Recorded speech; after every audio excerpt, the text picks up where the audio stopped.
Acai je super potravina, kterou většina z vás zná ve formě prášku nebo tabletek. A konečně nyní si můžete koupit také acai džem. Troufám si tvrdit, že jsme první a jediní výrobci v Česku.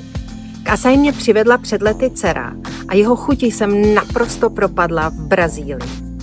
Amazonští indiáni ručně sbírají plody palmy a z nich pak vytvářejí pastu. A ze stejné pasty v biokvalitě u nás v marmeládovně vaříme tento džem.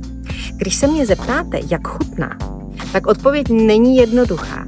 Já v něm cítím borůvky, hořkou čokoládu, kousek červené řepy a bezinky.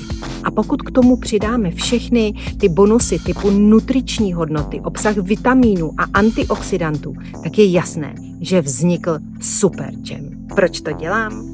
Protože vy za to stojíte. Tak neváhejte a ochutnejte.